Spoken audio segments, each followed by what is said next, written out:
com vocês? Sou o pastor Cid Isaías e este é o nosso encontro diário.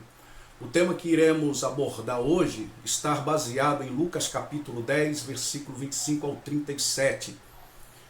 A parábola do bom samaritano é uma parábola de Jesus registrada exclusivamente no Evangelho de Lucas. Já o significado da parábola do bom samaritano fala sobre a prática do amor e o cuidado ao próximo. Vem comigo, vamos tratar com relação a isto. Propriamente na parábola, Jesus fala sobre um homem que descia de Jerusalém para Jericó. Pois bem, no caminho, ele acabou caindo nas mãos de ladrões. Os ladrões, queridos, roubaram tudo o que o homem tinha e ainda, amados, deixaram este homem gravemente ferido e caído na estrada, praticamente como morto. Depois disso, descia pelo mesmo caminho um sacerdote.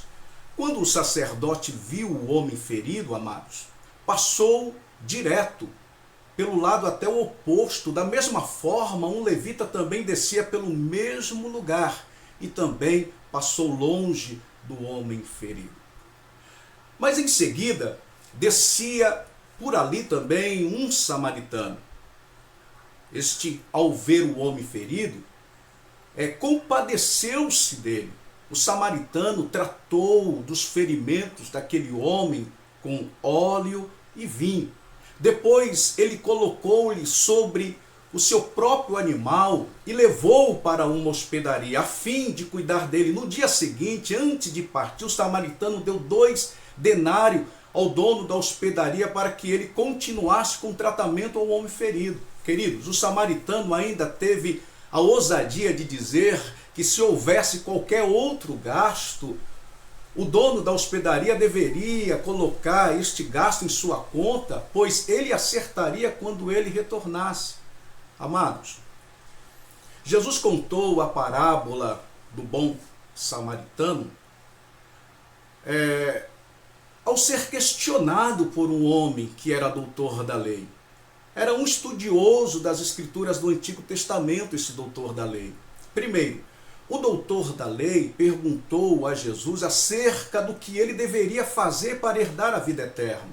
Lucas deixa claro, queridos, que ele não fez esta pergunta por ignorância, mas porque ele queria simplesmente testar Jesus. Logo, Jesus reagiu à pergunta do estudioso com uma outra pergunta, dizendo a ele: o que está escrito na lei? Lucas 10, 26. Com isso, Jesus indicou que ele não estava ensinando uma nova doutrina. Na verdade, ele estava apontando para os princípios básicos da lei de Deus, amados. Por sua vez, o doutor da lei respondeu à pergunta que Jesus fez a ele, recorrendo a Deuteronômio capítulo 6, versículo 5 e Levítico capítulo 19, versículo 18, resumindo o mandamento divino da seguinte forma: amarás o Senhor teu Deus de todo o teu coração, de toda a tua alma, de todas as tuas forças e de todo o teu entendimento, e amarás o teu próximo como a ti mesmo. Lucas 10, 27. Vejam, querido, que o próprio Jesus disse ao doutor da lei que ele havia respondido corretamente. Só que bastava ele fazer isso e ele iria obteria a vida eterna. A resposta de Jesus se harmoniza com o ensino bíblico de que a lei é santa, amados, e que a obediência perfeita a ela resulta a vida eterna. Romanos 7,12 e Gálatas 3,12. Entenda, obediência perfeita. O problema é que a lei é espiritual e o homem é carnal, vendido ao pecado. Romanos 7,14. É impossível. A posição do religioso nos mostra bem isso, pois ao invés de reconhecer sua condição de incapacidade diante da lei de Deus e clamar por misericórdia por não ser capaz de cumpri-la com perfeição, queridos, tentou fazer o quê? Justificar-se. Quem é o meu próximo? Lucas 10, 29. Com essa pergunta, amados, o doutor da lei basicamente estava afirmando que se ele não cumpria a lei com perfeição, a culpa era da própria lei. que não lhe parecia assim tão claro, especialmente com relação ao devido amor ao próximo. Queridos, foi neste momento que Jesus introduziu a parábola do bom samaritano. Sendo assim, queridos, vamos aos personagens da parábola para entendermos ela de uma forma geral. São 5 os personagens principais, com exceção dos ladrões, é claro. São elas: o homem que foi assaltado, o sacerdote, o levita, o samaritano e o dono da hospedagem. Obviamente, dentre todas essas pessoas, amados, o bom samaritano, ele é a figura central. Pois bem, Jesus não diz nada acerca do homem que foi assaltado, queridos. Ele praticamente é uma figura anônima. Não se sabe sua ocupação, sua condição social, sua nacionalidade e nem o objetivo de sua viagem. Tudo o que se sabe é que ele foi cercado pelos ladrões, que o deixaram praticamente quase morto. Já o sacerdote e o levita, melhor dizendo, que descia pelo mesmo caminho, muito provavelmente, amados, estavam indo para suas casas. Em Jericó moravam muitos sacerdotes e levitas. Depois que eles terminavam seus turnos, suas ocupações no serviço religioso do templo, eles partiam de Jerusalém para Jericó, quer dizer, eles voltavam para suas casas. Os sacerdotes também eram os ministros da adoração em Israel. Eles desempenhavam várias funções como intermediários entre Deus e os homens. Já os levitas, amados, por sua vez, eram os seus auxiliares. O samaritano é descrito por Jesus como aquele quem fez o que deveria ser feito. Os samaritanos não eram um povo simpático aos judeus e vice-versa. A antipatia entre samaritanos e judeus remontava aos tempos do Antigo Testamento. Era um conflito já milenar, não era de agora. Os judeus, por sua vez, consideravam os samaritanos como um povo mestiço. Eles tinham erguido seu próprio templo no Monte Gerizim e seguia como escritura somente o Pentateuco. Já Flávio Joséfo, queridos, diz que certa vez os samaritanos profanaram a área do templo para simplesmente pedir que os judeus comemorassem a Páscoa. Nas sinagogas judaicas, os samaritanos eram amaldiçoados. Inclusive os judeus, amados, pediam a Deus que o excluíssem da vida futura. Eles não eram de boa vizinhança. Pelo contrário, seus conflitos eram terríveis. Pois bem, conhecidos os personagens, passo à explicação da parábola. Vamos tentar explicá-la. Na parábola do bom samaritano, Jesus utilizou uma cena muito real em sua época. Uma viagem de Jerusalém a Jericó. A distância entre Jerusalém e Jericó é de aproximadamente 27 quilômetros, queridos. Porém, isso significa que a estrada que ligava Jerusalém a Jericó passa por um terreno acidentado e montanhoso. No tempo de Jesus, era considerado perigoso viajar por esse caminho. Todo mundo sabia que ocorria ali. Havia muitos rochedos e buracos, e os criminosos se aproveitavam das dificuldades geográficas do local, queridos, para fugirem e se esconderem. Dizem que quando um bando de ladrões atacavam uma pessoa, dificilmente ela conseguia escapar. Foi isso o que aconteceu com o homem da parábola. Quando a figura do sacerdote desponta na parábola, queridos, inicialmente parece ser uma indicação de esperança.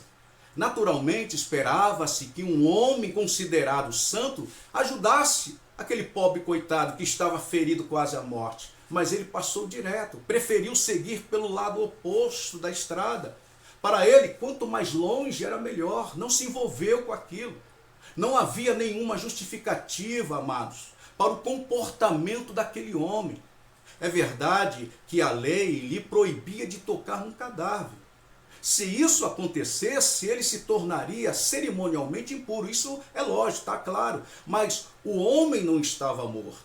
Além disso, o sacerdote não estava indo para o templo, mas para sua casa. Quando o levita apareceu na parábola, ele também não prova ser melhor do que o sacerdote, amigos.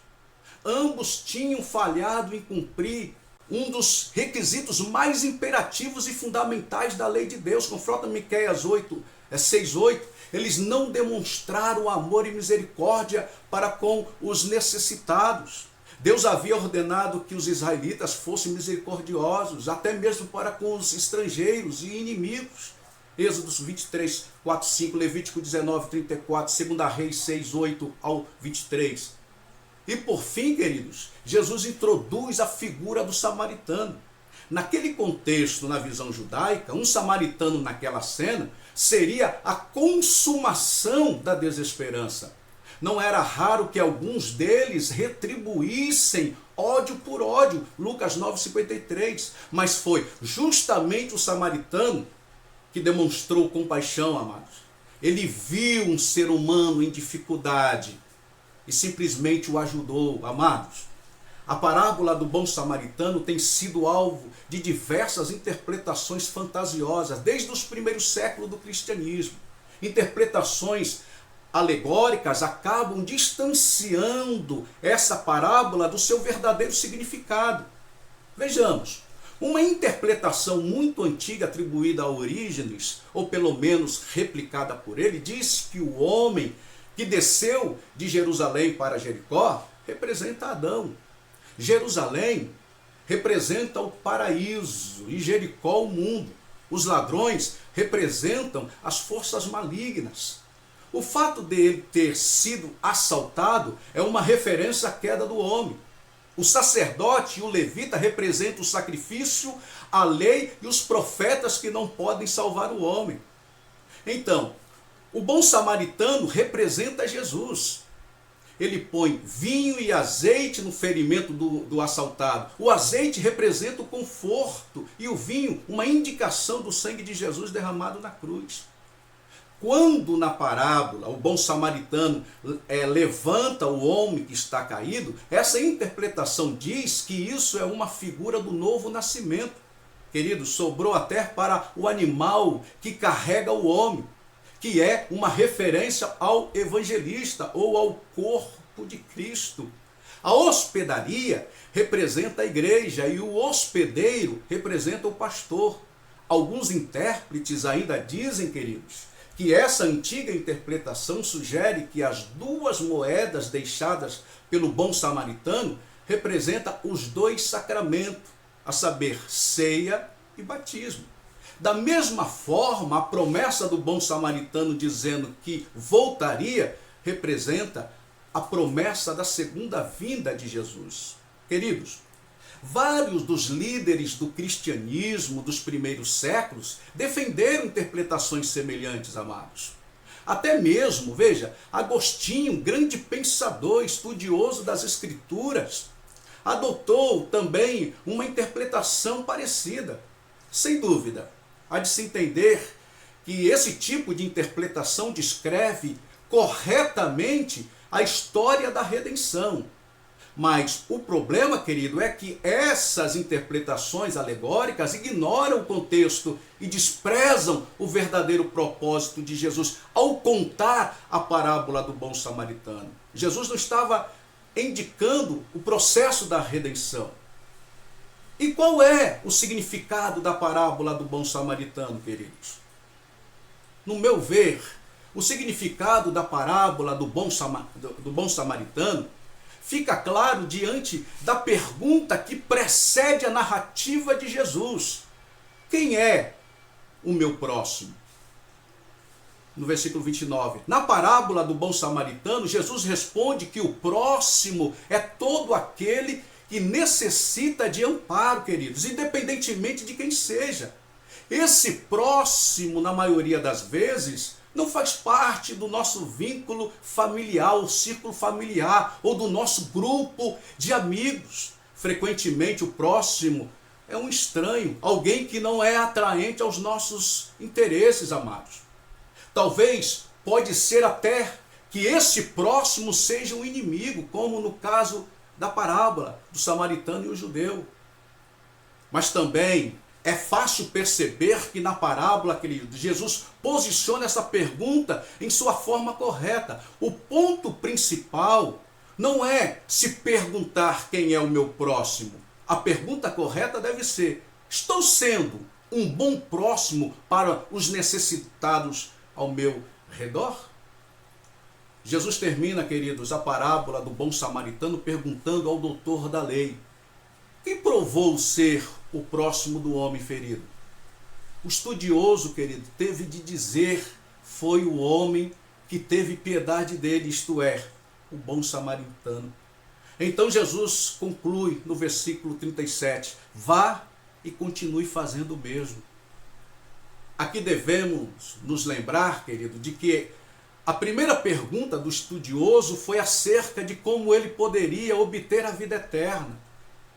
Então, com a parábola do bom samaritano, Jesus indica que guardar a lei do Senhor, cujos princípios básicos é o amor a Deus, seguido pelo amor ao próximo, é um comportamento que caracteriza aqueles que são herdeiros da vida eterna. Jesus não ensina, queridos, que as boas obras é o cumprimento, e o cumprimento da lei leva à salvação. O que ele ensina é que aqueles que são salvos andam nas boas obras e, como regra de gratidão, guardam os mandamentos do Senhor. Efésios 2:10. Nesse sentido, o significado da parábola do bom samaritano, queridos, pode ser resumido no conselho de Tiago: tornai-vos, pois, praticantes da palavra, e não apenas ouvintes, enganando-vos a vós mesmos. Tiago, capítulo 1, 22. Amados, que a boa mão de Deus os abençoe em tudo. Que o Senhor continue nos esclarecendo por meio da sua palavra. E que possamos compreender o poder desta parábola e que possamos apenas não lê-la, mas cumpri-la. Que a boa mão do Senhor esteja sobre nós até o nosso próximo encontro, se assim Deus permitir.